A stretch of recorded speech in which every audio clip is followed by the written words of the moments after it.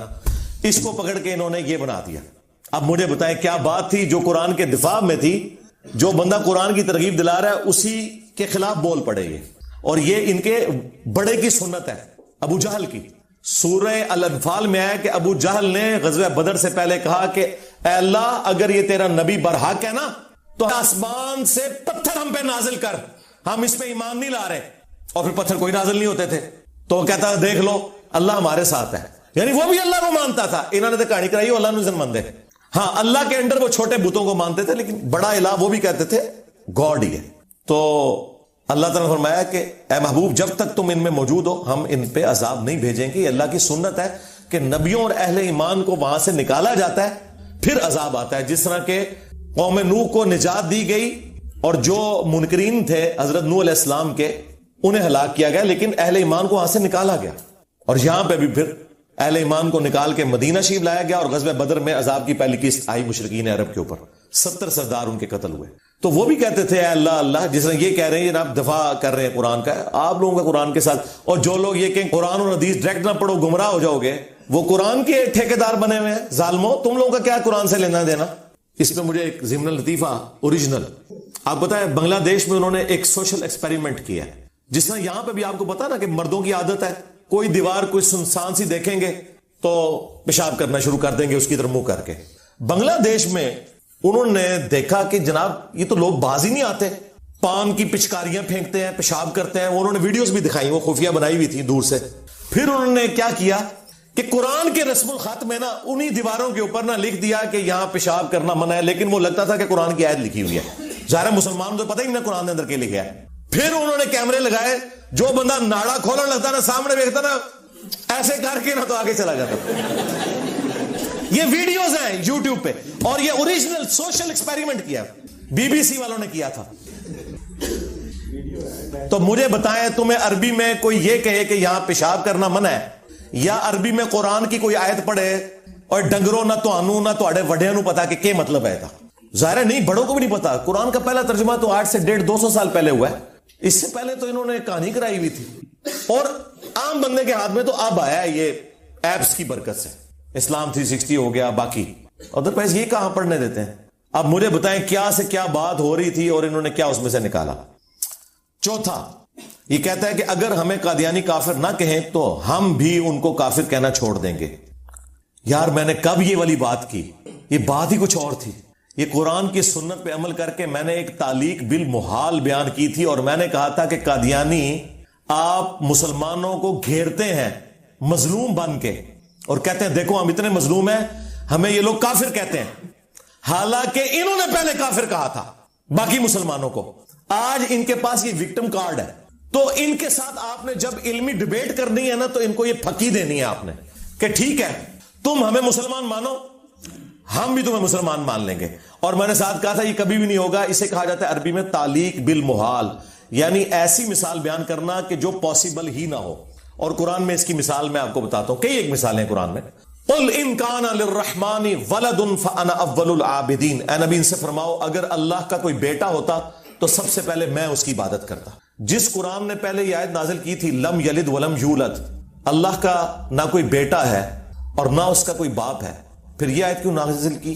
اس لیے کہ سمجھانے کے لیے کرسچنز کو کہ اللہ کا اگر کوئی بیٹا ہوتا نا تو جس طرح انسان کا بیٹا انسان, گھوڑے کا بیٹا گھوڑا, اس طرح اللہ کا بیٹا اللہ ہوتا تو میں اس کی عبادت کر رہا ہوتا. مراد یہ کہ اللہ کا بیٹا کوئی نہیں ہے. اسے کہا جاتا ہے تعلیق بالمحال. اور کل تک یہ ان کا فخر تھا کہ بھٹو کی موجودگی میں قادیانیوں کو کافر اس لیے قرار دیا گیا. یہ کہتے ہیں ہمارے جو شاہ احمد نورانی صاحب تھے نا, انہوں نے ایک ایسی بات کی کہ ان کے خلاف فیصلہ چلا گیا قادیانیوں کے, اور وہ بات وہی تھی جو انجینئر صاحب نے کی ہوئی ہے. کل تک یہ ان کے فخر تھی. آپ پتہ یہ معاملہ جب پھنس گیا نا, بھٹو تو ظاہر آپ کو پتا ایک سیکولر بندہ تھا, اس کا مذہب سے کوئی اتنا لینا دینا نہیں تھا. شاہ منورانی صاحب نے گیم یہ کھیلی, اسے علم الکلام کہا جاتا ہے.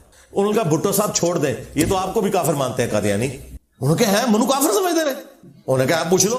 جب مرزا طاہر سے پوچھا گیا نا, انہوں نے کہا ہاں جی آپ جب ہمارے نبی کو نہیں مان رہے تو آپ کافر ہی ہیں. انہوں نے کہا دبو انہاں نو جڑے منو کافر کہندے نے. کیوں؟ اور بھائی ان کی مجبوری ہے, انہوں نے اس دجال کو نبی مانا ہوا ہے, اور نبی کا انکار کرنے والا کافر ہی ہوگا نا. تو میں نے کہا تھا قادیانیوں کو قابو کرنے کا طریقہ یہ ہے کہ ان کو ایک ہو کہ ٹھیک ہے سانو مسلمان منو لیکن لکھوا کے لے آؤ. جس دن ہمیں مسلمان مانو گے ہم بھی تمہیں مسلمان مان لیں گے, اور ٹائم قیامت تک ابھی لکھوا ہی نہیں سکتے. کیوں؟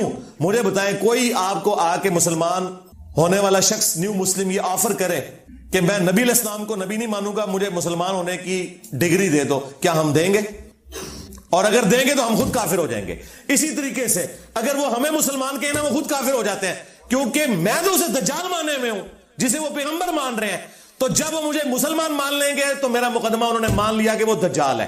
اسے علم الکلام کہا جاتا ہے, اور یہ پچھلے 1200 سال میں مسلمانوں کا طریقہ ہے. لیکن مسئلہ یہ کہ یہ تو جاہل پڑھے لکھے لوگ تو ہے کوئی نہیں, نہ انہیں دین کا علم, نہ انہیں علم الکلام کا پتہ, نہ انہیں قرآن کا پتہ, نہ انہیں احادیث کا پتہ, اور جنہیں پتہ ہے وہی کنے بن کے بیٹھے ہیں. اس لیے آپ دیکھیں مفتی منیب الرحمان, مفتی تقی عثمانی کا کوئی فتویٰ ہے میرے خلاف بائی نیم مینشن کر کے کہ یہ بندہ خارج ہو چکا ہے اسلام سے. انہیں پتہ ہے کہ جتنی باتیں کر رہا ہے ٹھیک کر رہا ہے, لیکن بات ہے رسوائی کی. مسئلہ یہ ہے. تو یہ بات میں نے کی تھی, انہوں نے پکڑ کے میرے کھاتے میں فٹ کر دی کہ جی یہ اس نے جناب کہہ دیا کہ, اور اس کے اوپر ورڈک پتہ کیا لکھ رہے ہیں, اس عبارت میں قادیانیوں کو مشروط طور پر مسلمان قرار دے کر قرآن و سنت اور اجماع امت کی کھلی بغاوت ہے. اوے چشتی رسول اللہ پارٹی تہاڈی اوقات, جاؤ اپنے ابے دی خبر لو پہلے. اور آئین پاکستان کے خلاف قادیانیوں کو مسلمانوں کو کافر نہیں کہنے کی شرط پر مسلمان قرار دیا ہے. آئین پاکستان کے ساتھ بھی یہ غداری ہے. اور شکر کرو 73 دے ٹائم انجینئر نہیں سی, نہیں تے تہاڈی بھی منجی نال ٹھوک جانی سی. میں پینا پا لینا سی اتنے اسٹوڈنٹس نال کہ آج چشتی رسول اللہ اور اشرف رسول اللہ تھانوی بھی فارغ ہون گے, اے ایک لغدے ہاتھ نہ ہے, ایک کوئی ڈنڈا پھیرے نہ ہوتے. اور میں آپ کو بتاؤں بڑا بھلا وقت تھا. آج یہ کمپین اٹھے تو جس طرح عمران خان نے نت پائی ہے نا سوشل میڈیا تے سارے نو, میں انہوں نت پا لینی سی مولویاں نو کہ بچیو یا تے نہ بابیاں نو فارغ کرو گے تے یا آپ فارغ ہو گے, نہیں تے آ جاؤ تہاڈے نال بھی قادیانیاں والا سلوک کرنا ہے. تو یہ دیکھیں یہ کہہ رہے ہیں آئین پاکستان. 5واں, اگر کوئی اپنے علم کی بنیاد پر کسی بھی صحابی کو کافر کہے تو ہم اسے کافر نہیں کہہ سکتے. یار یہ بات میں نے کی تھی. اللہ کے بندو, صحابہ کرام کا تو مرتبہ ہی بہت زیادہ ہے. کوئی عام مسلمان کو بھی کافر کہہ دے نا جبکہ اسے پتا ہو کہ وہ مسلمان ہے, جس طرح یہ لوگ مجھے کہہ رہے ہیں, تو کفر لوٹ جاتا ہے. بخاری مسلم میں حدیث ہے. لیکن میں نے یہ بات کی تھی کہ اگر کسی شخص کو تعویل کی غلطی لگ جائے, اس بنا پر وہ کسی صحابی کو یا آج کے مسلمان کو بھی کافر سمجھے, اسے یہ سمجھ نہیں آ رہی کہ وہ کافر نہیں ہے, جو اس تک باتیں پہنچی اس کی بنیاد پہ اس نے ڈیسائیڈ کر لیا, تو پھر وہ کافر نہیں ہوگا. ہاں اسے سمجھ آ جائے پھر پکا کافر. یعنی اگر میں حضرت ابوبکر صدیق رضی اللہ تعالیٰ عنہ کو یا حضرت عمر کو یا حضرت عثمان کو حضرت علی کو کافر کہوں تو میں تو کافر, بلکہ میں تو عام مسلمانوں میں سے بھی کسی کو کافر کہہ دوں تو کافر. لیکن جسے سمجھ نہیں آئی وہ تعویل کی غلطی کی وجہ سے کہتا ہے وہ کافر نہیں ہوگا. اس کے ثبوت میں نے احادیث پیش کی تھی, ان کے منہ کے اوپر کالخ ملی تھی, انہیں پتہ ہے کہ یہ بات بالکل ٹھیک کر رہے ہیں. مجھے بتائیں کیا خوارج حضرت علی کو کافر نہیں کہتے تھے؟ ان کا بنیادی عقیدہ یہ تھا کہ یہ کفر کی طرف چلا گیا ہے. تو کیا مولا علی نے خوارج کو کافر کہا؟ ہونا تو چاہیے تھا مولا علی کہتے بھئی عام مسلمان کے لیے حدیث ہے کفر لوٹ جائے گا, تو خوارج آج کے بعد تم کافر. تو مصنف ابن ابی شیبہ میں موجود ہے, مولا علی سے ان کے ساتھیوں نے پوچھا یہ خوارج کافر ہے؟ ہائے ہائے ہائے, ایڈا جگرا مولا علی دا. مولا علی نے کہا کہ کافر کہاں سے ہوئے؟ ان کی کفر سے نفرت ہے جس کی وجہ سے انہوں نے مجھے چھوڑا, یہ سمجھ کے کہ میں کافر ہو گیا ہوں. یہ تو اسلام سے اتنے مخلص ہے کہ انہیں لگا کہ میں کافر ہوں تو انہوں نے مجھے چھوڑ دیا. دیکھیں ان کی وکالت کر دی مولا علی نے. آج انجینئر صاحب وکالت کر دینے کہ اتنے بریلوی ٹھیک جے, ایس گالی دیوبندی ٹھیک جے, تے شیعہ ٹھیک جے, تے بابی ٹھیک جے. اے جگرا صرف مولا علی دا یا انجینئر علی دا ہی ہو سکتا ہے. پھر پوچھا کہ منافق؟ تو مولا علی نے کہا قرآن میں تو ہے کہ منافق تو اللہ کا ذکر بڑا تھوڑا کرتے ہیں, یہ تو اتنی لمبی نمازیں پڑھتے ہیں. دیکھو مولا علی سامنے موجود اور وہ کافر کہہ رہے ہیں, اور مولا علی ان کی خوبیاں بیان کر رہے ہیں. آج 1400 سال بعد کوئی کسی صحابی کو کافر کہہ لے اس وجہ سے کہ اس بیچارے کو سمجھ نہیں ہے, تو آپ اسے کافر کہیں گے؟ تو مولا علی نے تو نہیں کہا.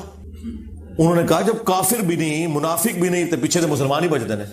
تو حضرت کے نے فرمایا کہ یہ ہمارے بھائی تھے بگوڑے ہو گئے, ایک جماعت ہم میں سے نکلی ہے جو ہمارے خلاف پولیٹیکلی بغاوت پہ اتری ہے, بس ختم. اور دوسرا جو انہوں نے ڈھکوسلا مچایا تھا کہ حضرت عثمان کو یہودی قتل کرنے آئے تھے, یہودیوں نے مسجد نبوی پہ قبضہ کیا ہوا تھا. صحیح بخاری میں 695 نمبر حدیث ہے. حضرت عثمان سے لوگوں نے پوچھا کہ آپ کو تو گھر میں قید کر دیا انہوں نے, نمازیں ہم ان کے پیچھے پڑھ لیں, مسجد پہ فتنے کے امام کا قبضہ ہے. انہوں نے کہا نمازیں ان کے پیچھے پڑھو, نماز ہی تو مسلمانوں میں ایک نیکی کا ایسا اجتماعی کام ہے, اس میں اکٹھے رہو, البتہ ان کی برائی میں ان کے ساتھ شامل نہ ہو, نمازیں ان کے پیچھے پڑھو. اس پہ امام بخاری نے باب باندھا ہے, باغی اور بدعتی کے پیچھے نماز پڑھنے کا حکم ہے. اور انہوں نے آپ کو کہانی کرائی ہے کہ کوئی عبداللہ ابن سبا پارٹی سی, صرف بنو امیہ کو بچانے کے لیے کسی اور نے متھے مار چھڑا, تو یہودیوں کے پیچھے حضرت عثمان نے پڑھنے کے لیے کہا نہیں, حالانکہ خلیفہ راشد کے خلاف تھے. وہ سنا سکتے تھے حدیث کے یہ علیکم بسنتی و سنت الخلفاء راشدین المہدیین, اور اس میں الفاظ ہیں کہ بدعتوں سے بچنا, یہ بدعتی ان کے پیچھے نماز نہ پڑھو. لیکن حضرت عثمان کا جگرا, انہوں نے کہا ٹھیک ہے اختلاف اپنی جگہ, لیکن میں ان کو اسلام سے کیسے نکال دوں, اس میں کئی صحابہ بھی تھے. پھر عبداللہ بن عمر کے بارے میں سنن کبریٰ البیہقی میں آتا ہے, وہ خوارج کے سلام کا جواب بھی دیتے تھے, اذان کا جواب بھی دیتے تھے, یعنی نماز بھی ان کے پیچھے پڑھتے تھے, اور کہتے تھے جب تک یہ حی علی الصلاۃ حی علی الفلاح کہیں گے ہم ان کی اذانوں کا بھی جواب دیں گے, سلام کا بھی جواب دیں گے, لیکن جب یہ ہمیں کہیں گے کہ ہم مسلمان بھائیوں کو قتل کریں ہم ان کی بات نہیں مانیں گے. حالانکہ بخاری میں موجود ہے کہ عبداللہ بن عمر کہتے تھے مخلوق میں سب سے بدترین خوارج ہیں, اور وہی عبداللہ بن عمر کہہ رہے ہیں نمازیں میں اس کے پیچھے پڑھوں گا, کیونکہ جسے تعویل کی غلطی لگ جائے اس پہ کفر کا فتویٰ نہیں لگتا. صحیح بخاری میں حدیث ہے, حضرت عمر فاروق رضی اللہ تعالیٰ عنہ نے, یہ حدیث بخاری مسلم دونوں میں ہے, ابن ابی بلتا بدری صحابی کو کہہ دیا تھا منافق, کافر سے بڑی چیز ہے. کہتے نہیں جی کافر کو صحابی کو کافر کہہ دے, جی حضرت عمر نے صحابی نو نہیں بدری صحابی نو کافر کیا ہے, اور کافر نہیں منافق کا ہے, لیکن حضور نے ان کے اوپر فتویٰ نہیں لگایا, کیونکہ حضرت عمر نے تعویل کی غلطی کی وجہ سے کہا. اور امام بخاری نے اسے چیپٹر کی ہیڈنگ میں ڈالا ہے, اور رزلٹ نکالا ہے. امام بخاری نے لکھا کہ اگر کوئی شخص تعویل کی غلطی کی وجہ سے کسی کو کافر اور منافق کہے تو فتویٰ اس پہ نہیں لوٹتا. اوے امام بخاری نے لکھا جے کہ کوئی صحابی نو کافر بھی کہہ دے تعویل دی غلطی میں وہ کافر نہیں ہوتا. اور نیچے انہوں نے ابن ابی بلتا کی حدیث کا حوالہ دیا کہ وہ ابن ابی بلتا نے نبی الاسلام کی مخبری کر دی تھی. مولا علی کو حضور نے بھیجا, ایک عورت جوڑے میں خط چھپا کے لے کے جا رہی تھی, اس خط میں لکھا تھا کہ میں تمہیں بتانے لگا ہوں کہ حضور مکے پہ حملہ آور ہونے والے ہیں, اس کے بدلے میں تم نے میرے بیوی بچوں اور مال کی حفاظت کرنی ہے کہ میں نے تمہیں نبی الاسلام کا راز لیک کیا ہے. نبی الاسلام کو اللہ تعالیٰ نے وحی کے ذریعے بتایا, مولا علی کو حضور نے بھیجا, اس عورت کی تلاشی لی گئی, خط نہیں نکل رہا تھا. مولا علی نے فرمایا کہ میرے نبی نے جو بات مجھ سے کی ہے نا, نہ وہ جھوٹے ہیں اور نہ وہ جھوٹا ہے جس نے میرے نبی کو خبر دی ہے, یعنی اللہ. تیرے کپڑے بھی اتروانے پڑے میں اترواؤں گا, خود ہی وہ خط نکال. تو اس نے پھر اپنا جوڑا کھولا, وہ خط نکلا. وہ خط جیسے حضور کی بارگاہ میں پہنچا, بخاری مسلم میں الفاظ ہیں, سیدنا عمر فاروق رضی اللہ تعالیٰ عنہ نے تلوار نکال کے کہا یا رسول اللہ اجازت دے اس منافق کا میں گلا کاٹ دوں. حضور کے ساتھ غداری کی اس نے. آپ نے فرمایا عمر چھوڑ دو, بدری صاحب کی اگلی پچھلی غلطیاں اللہ نے معاف کر دی. لیکن ساتھ حضور کو یہ بھی کہنا چاہیے تھا کہ تم نے ایک بدری صحابی کو منافق کا, کفر تمہاری طرف لوٹ گیا, ایک دفعہ کلمہ پڑھ کے مسلمان ہو جا, نہیں کہا. اس لیے امام بخاری نے اسے چیپٹر کی ہیڈنگ میں لکھا کہ حضرت عمر نے جو فتویٰ لگایا وہ بالکل ٹھیک لگایا اپنی جگہ, کہ حضور کے ساتھ غداری کرنے والا منافق اور کافر ہی ہو سکتا ہے, اور حضور نے جو اسے چھوڑا بالکل ٹھیک چھوڑا کہ وہ منافق اور کافر نہیں تھا. اللہ نے وحی کے ذریعے بتا دیا کہ اس نے دنیا کی محبت میں مغلوب ہو کر کیا. اور سورہ ممتحنہ کی شروع کی آیات ابن ابی بلتا کے بارے میں نازل ہوئی ہیں کہ جب تک تم اپنی رشتہ داریوں سے بڑھ کر اللہ رسول کو نہیں چاہتے ہو نا, تمہارا ایمان کامل ہونے والا نہیں ہے. اور سرکار ہم آپ کو پی ایچ ڈی لیول کی چیزیں کروا رہے ہیں جو ان کے مرے ہوئے بزرگ زندہ بزرگ جمع ہو کے بھی آپ کو نہیں سمجھا سکتے. یہ پیورلی علمی باتیں تھی جو میں نے ایک ایک بچے کو سمجھا دی ہیں, اور یہ پکڑ کے دے جناب اے جملے لکھ کے تھے جناب میرے چڑھ دوڑ دے رہے. سیکنڈ لاسٹ 6 نمبر, صحابی ہونا کوئی بڑی فضیلت نہیں. اس میں مرزا نے قرآن و حدیث کی بے شمار نصوص کے خلاف بغاوت کر دی ہے. اللہ کے بندوں, کوئی ڈنگر ہی ہوگا جو یہ کہ صحابی ہونا فضیلت نہیں ہے. صحابہ کرام کے مرتبے کو کون پہنچ سکتا ہے؟ بخاری مسلم دونوں میں حدیث ہے سب سے بہتر زمانہ میرا, پھر ان کا جو مجھے دیکھیں, پھر ان کا جو ان کو دیکھیں, پھر ان کا جو ان کو دیکھیں. صحابہ تابعین تبع تابعین تک حضور نے تعریف کی ہے. صحابہ کرام کے دفاع پہ صرف میری ویڈیوز ہیں. جتنے یہ چندے کھا رہے ہیں نا, بتائیں کسی نے حضرت ابو ذر غفاری پہ کوئی ویڈیو بنائی ہو احادیث کی روشنی میں, عمار ابن یاسر پہ, حضرت ابوبکر عمر عثمان و علی پہ, صرف میرے کلپ کھلتے ہیں. اور تو اور چھوڑ دو, میں نے حضرت معاویہ کی بھی جو فضیلت تھی نا وہ بھی بیان کر دی, باقی نے چھڑ دو. ہمیں تم سکھاؤ گے کہ صحابہ کرام کی عزت. یہ میں نے حضرت عمر بن عاص کا جملہ ریپیٹ کیا تھا جو مسلم شریف میں 321 نمبر حدیث میں ہے جب ان کی موت کا وقت قریب آتا ہے اور انہیں یہ شرمندگی ہوتی ہے کہ انہوں نے حضرت معاویہ کے ساتھ مل کر حضرت علی کے خلاف جو جنگ کی تھی، اس پہ وہ شرمندہ ہوتے ہیں، پھر وہ دیوار کی طرف منہ کر کے زاروں کے تار روتے ہیں. یہ کربلا والے ریسرچ پیپر میں نے سب کچھ نقل کیا. تو بیٹا ان کو کہتا ہے کہ ابا جان آپ تو اتنے خوش نصیب ہیں، آپ نے حضور کے ساتھ مل کے جہاد کیا ہوا ہے، پھر آپ جنگ یرموک میں رومن امپائر کے خلاف شریک رہے، اتنی بڑی بڑی جنگوں میں، تو یہ اتنے بڑے بڑے فضائل آپ کو حاصل ہیں. تو انہوں نے کہا بیٹا ہمارے نزدیک یہ تمام جتنے فضائل تم بتا رہے ہو نا، یہ فضائل کوئی بڑی چیز نہیں ہے. سب سے بڑی چیز جو ہے وہ اللہ کی توحید کا اقرار اور محمد رسول اللہ کی رسالت کا اقرار ہے صلی اللہ علیہ وآلہ وسلم. تو میں نے اس پہ کہا تھا کہ یعنی کلمہ اتنی بڑی فضیلت ہے کہ یہ صحابی سے بڑی فضیلت ہے، کیونکہ صحابی ہوتا ہی وہ ہے جو کلمہ پڑھے. اور یہ وہ صحابی کہہ رہے تھے کہ جو تم اتنے فضائل گنوا رہے ہو نا، یہ سارے فضائل توحید اور رسالت کی وجہ سے ہمیں ملے ہیں. یہ وہ اپنی عاجزی کا بھی اظہار کر رہے تھے کہ اصل فضیلت وہ ہے. انہوں نے پکڑ کے میرے کھاتے میں ڈال دیا کہ جی میں جو یہ کہتا ہوں. اور حالت یہ ہے کہ ان کے کسی بڑے نے کبھی نہ اہل البیت کے دفاع میں کوئی ویڈیوز اپلوڈ کی، نہ صحابہ کرام کے دفاع کے اوپر. یہ ماموں سے شروع ہو کے ماموں پہ ختم ہو جاتے ہیں، دفاع پھر بھی نہیں ہوتا. تو یہ وہ بات تھی انہوں نے گھما کے. اور ساتویں بات، جو موبائل سے دیکھ کر قرآن پڑھے اس کو صحابہ سے بھی زیادہ ثواب ملتا ہے. اندازہ کرو، وہ کہانی بازو موبائل ہاتھ میں دیکھ کر قرآن پڑھنا. وہ کلپ میرا اپلوڈ ہے جس میں سے جملہ انہوں نے کاٹا ہے، وہ آپ خود دیکھیں. اس میں نے 7 جملہ بولا تھا کہ اب آپ نے صحابہ کو اور اپنے آپ کو کمپیئر نہیں کرنا. میں اس اعتبار سے بات کر رہا ہوں. وہ کیا اعتبار تھے کہ جو بندہ قرآن زبانی پڑھتا ہے نا، اس سے زیادہ ثواب ہوتا ہے اس کو جو دیکھ کے پڑھتا ہے، کیونکہ وہ پڑھ بھی رہا ہے اور قرآن کو دیکھ بھی رہا ہے. 2 چیزیں ایڈ ہوگی نا. تو میں نے اس میں یہ بات کی تھی کہ آپ اگر موبائل سے قرآن دیکھ کے پڑھتے ہیں نا تو یہ زبانی پڑھنے سے زیادہ بہتر ہے. اور آپ کتنے خوش نصیب ہیں کہ آپ کے پاس قرآن موجود ہے. صحابہ کرام کے پاس تو ریٹن میں قرآن بھی نہیں ہوتا تھا، نہ پرنٹنگ پریس تھے، انہوں نے زبانی یاد کیے ہوئے تھے. قرآن چند ایک کاپیاں ہوتی تھی. آج بھی دنیا سے پرنٹنگ پریس آپ ختم کر دینا تو جیلم شہر میں شاید آپ کو ایک قرآن ملے اگر کاتب نے لکھنا ہو. آدھی دنیا ننگے پاؤں پھرے، موچی اتنے بندوں کی جوتیاں بنا سکتے. یہ بخاری مسلم یہاں پرنٹ ہو کے نا پڑے ہوتے. اللہ بھلا کرے اجمیر شریف والوں کا انہوں نے پرنٹنگ پریس بنایا اور بغداد شریف والوں نے سیاہی بنائی، ہاں، اور بریلی شریف والوں نے یہ کیمرہ بنایا، دیوبند شریف نے یہ گھڑی بنائی. وہ کیتا کیا ہو تسی یہ بھی نہیں کر سکے. تو یہ آج ہی ہمارے پاس قرآن نہ ہوتا اس طرح. تو میں نے کہا تھا کتنے خوش نصیب ہیں آپ لوگ کہ ہر بندے کے پاس اپنا قرآن ہے. اور آپ لوگ تو اگر صحابہ کرام کے ساتھ کمپیئر کیا جائے، وہ تو زبانی قرآن پڑھتے تھے، تم دیکھ کے پڑھتے ہو، تمہیں تو اس سے زیادہ ثواب ہو سکتا ہے اگر اس زمانے میں یہ سب کچھ ہوتا. اور میں نے کہا تھا تم نے صحابہ کرام سے اپنے آپ کو کمپیئر نہیں کرنا. مراد یہ کہ اس زمانے میں جو زبانی پڑھتا تھا اور جو دیکھ کے پڑھتا تھا وہ دیکھ کے پڑھنے والا افضل تھا. اس اعتبار سے آج تم یہ فیسلٹی اویل کر سکتے ہو. تو انہوں نے پکڑ کے کیا بنا دیا. بہرحال یہ انہوں نے بنایا. پھر میں نے ان کی منجی ٹھوکی کہ ہوں آ جاؤ میدان اے گل سننی جے پھر سن لو. ابو داؤد میں حدیث ہے، جو شخص پرفتن دور کے اندر حق پر قائم رہا اسے میرے 50 صحابہ کے برابر اکیلے کو ثواب ملے گا. لاؤ فتوا نبی اسلام دے ہوتے نعوذ باللہ تے برباد ہو جاؤ تسی بھی تے تواڈے بابے بھی. حضور کو کسی نے مشورہ نہیں دیا کہ جی قربے قیامت میں 50 صحابہ کے برابر ایک بندے کو، صحابہ سے بڑھ گیا. جامعہ ترمذی میں حدیث ہے کہ اگر دین کے 10 حصے ہیں اے صحابہ تم 9 پر عمل کرو اور ایک کو چھوڑ دو تم ناکام ہو جاؤ گے، لیکن بعد والے ایک پہ عمل کر کے 9 کو چھوڑ دیں گے وہ کامیاب ہو جائیں گے. کیونکہ تمہیں تو یہ بینیفٹ ہے نا کہ تم نے مجھے دیکھ لیا ہے. ہاں اللہ نے ہمیں بھی دیکھے کمپنسیٹ کیا ہے، یہ ذہن میں رکھے.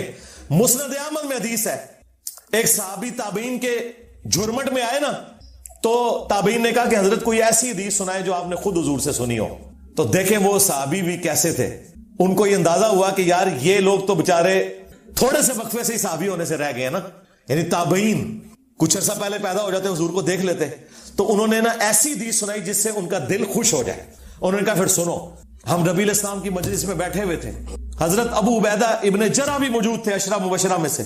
تو نبی علیہ السلام نے فرمایا جانتے ہو سب سے بہتر ایمان کس کا ہے؟ تو ابو عبیدہ نے کہا یا رسول اللہ ہمارا ہے نا، ہم نے آپ کی صحبت کی، آپ کے ساتھ مل کر جنگیں کی.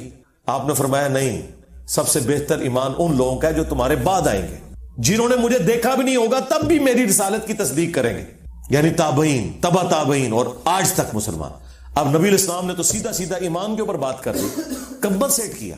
پھر مسند احمد میں حدیث ہے صحیح ابن حبان کے اندر موجود ہے کہ جو مجھے دیکھ کر ایمان لائے اسے 1 دفعہ بشارت، جو بغیر دیکھ کر ایمان لائے اسے 7 دفعہ بشارت. اور مزے کی بات بتاؤں، اس حدیث کے اوپر امام ابن حبان، انجینئر ابن حبان، آج تو بعد انجینئر ہو گئے جے. ابن حبان کوئی چھوٹا بندہ نہیں جے، امام بخاری کے شاگرد ہے ابن خزیمہ، انہوں نے اپنی صحیح ابن خزیمہ لکھی اور ان کے شاگرد ہے ابن حبان. انہوں نے اس حدیث کے اوپر پتہ چیپٹر کی ہیڈنگ کیا بنائی ہے؟ بعض اوقات کوئی غیر صحابی بھی اپنے عمل میں صحابی کو پیچھے چھوڑ سکتا ہے اور صحابی سے بہتر ہو سکتا ہے. انہوں نے اوپر اپنا فارم بھی لکھ دیا. مسلم شریف میں حدیث ہے، نبی علیہ السلام نے فرمایا ایک زمانہ آئے گا کہ لوگ خواہش کریں گے کہ ہم سے ہماری اولاد، جان، مال سب کچھ لے لیا جائے، ایک جھلک حضور کی کروا دی جائے. نبی علیہ السلام نے بعد میں آنے والوں کی تعریفیں کی ہیں کیونکہ حضور کو پتا تھا کہ اب دیکھیں جن لوگوں نے حضور کے ساتھ زندگی گزاری ہے ان کا ایمان تو سمجھ میں آتا ہے. جب صحابہ کرام نے بخاری مسلم میں آیا کہ حضور کی مبارک انگلیوں سے ایک کٹورے میں پانی کے چشمے جاری ہوتے ہوئے دیکھے اور 1500 صحابہ نے پانی پیا، سٹور کیا اور جانوروں کو پلایا. اور جابر بن عبداللہ کہتے ہیں ہم 1,00,000 بھی ہوتے وہ پانی زیادہ تھا. مجھے بتائیں جو ایک بار یہ کام دیکھ لے اس کو کبھی اللہ رسول آخرت کے بارے میں وہم بھی آ سکتا ہے. اس لیے صحابہ کرام کا ایمان اعلیٰ درجے کا اس لیے تھا، حضور کو دیکھ لیا تھا. لیکن اللہ نے بعد والوں کو کمپنسیٹ کیا کہ تھوڑا عمل بھی کرو، ٹھیک ہے تمہیں بھی اس مرتبے تک پہنچا دیں گے انشاءاللہ.